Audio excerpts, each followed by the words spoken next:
the ing දයාබර දූ දරුවන ඔබේ ඉංග්‍රීසි දැනුම වැඩි දියුණු කිරීම සඳහා අපි ඔබට අත දෙන්නෙමු. ඔබ සඳහාම සකසා ඇති මේ සරල ඉංග්‍රීසි පාඩම් මාලාව තුලින් ඔබේ දැනුම තවත් වැඩි කරගන්න. ලෝකයේ අනෙකුත් රටවල් සමග අත්වැල් බැඳ ගන්න අපි ඉංග්‍රීසියෙන් කතා කරමු.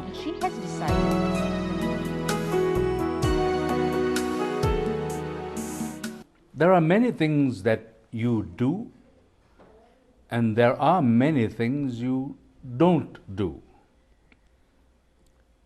Likewise, there are many things you always do. There are things you usually do, and maybe there are things you never do. Well, let's think of some examples.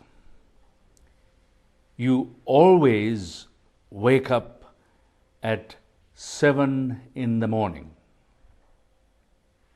So that happens every day. So I always wake up at 7 in the morning.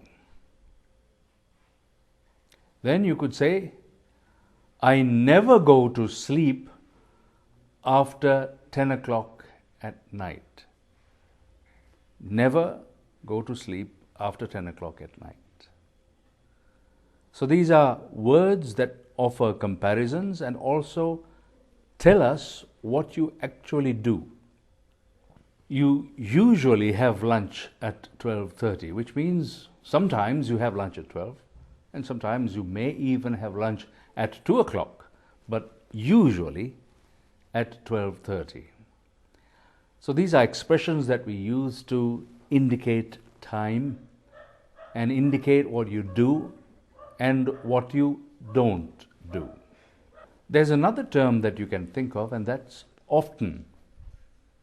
We had usually, we had always, we had never, but often and not often.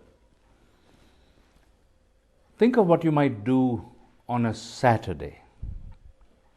If someone was to ask you what you do on a Saturday, you could say, I often visit my friends on a Saturday.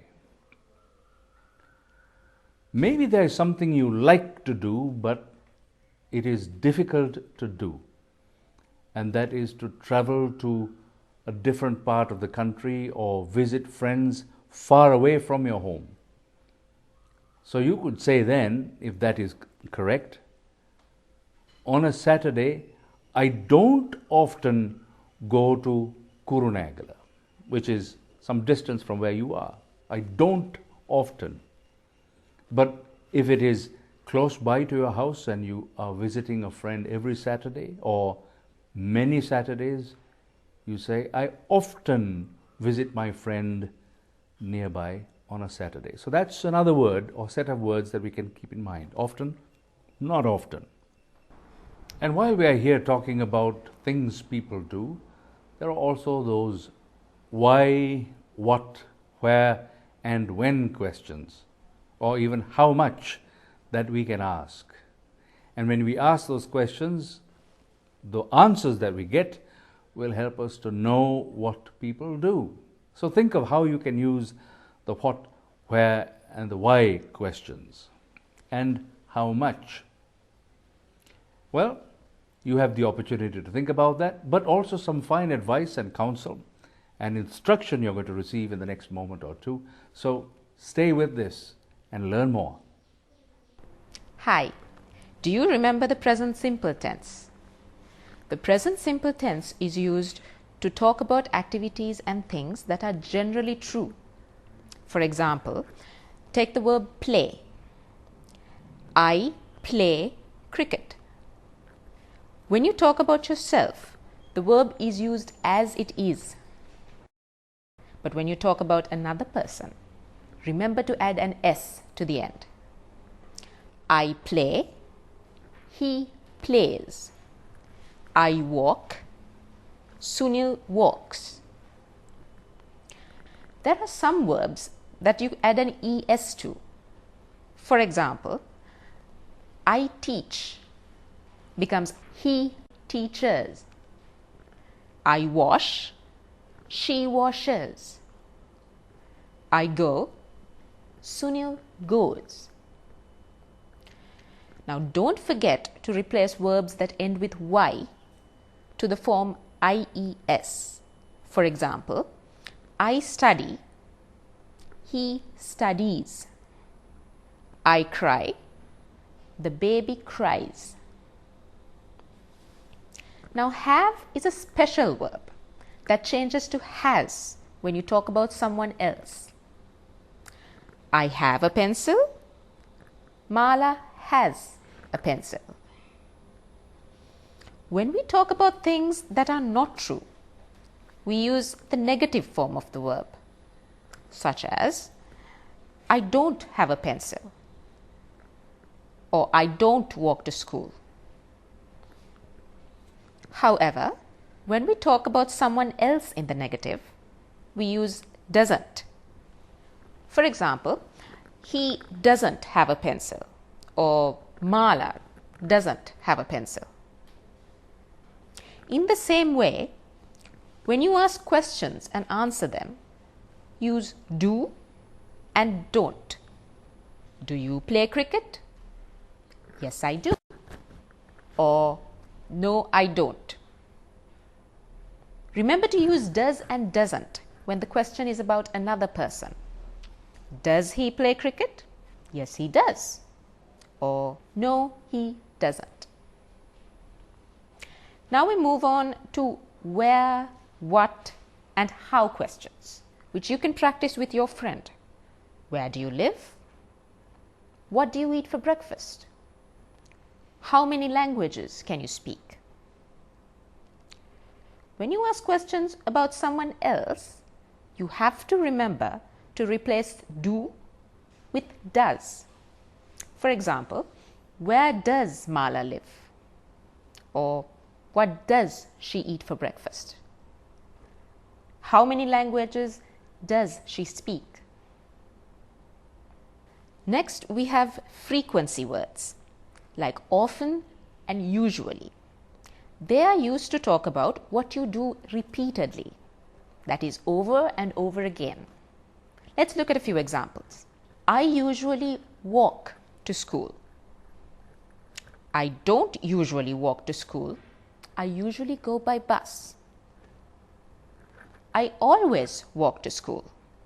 It's just near my house. I never walk to school.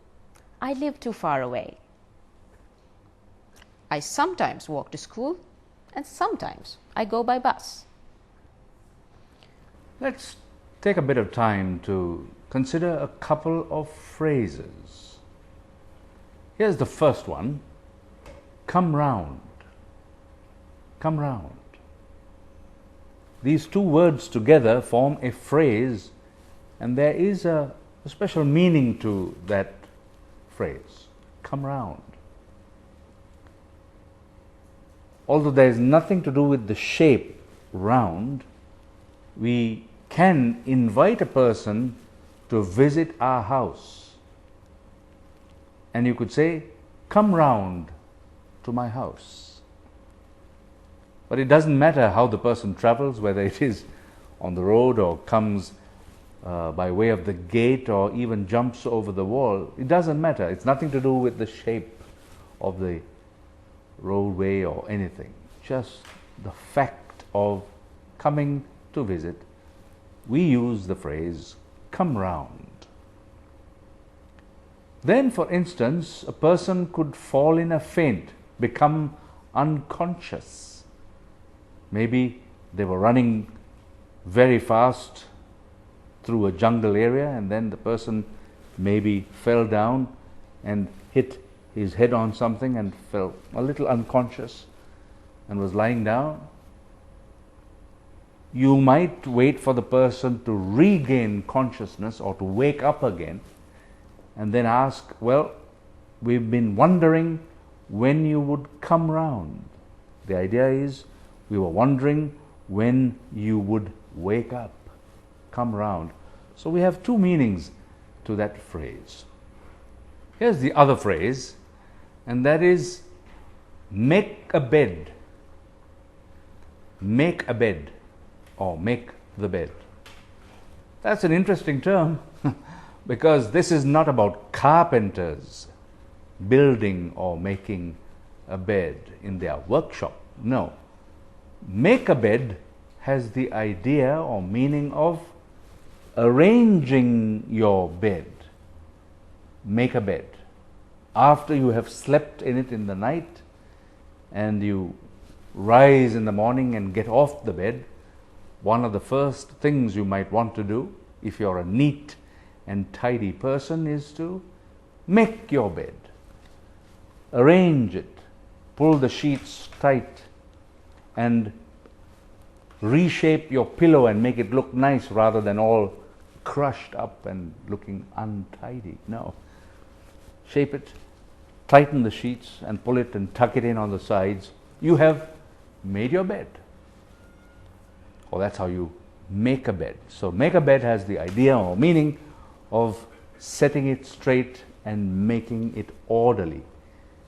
Okay? There are many phrases like that, and you need to learn more and add color to your speech by learning these different expressions. So we'll leave you with that task, and from us it's bye for now.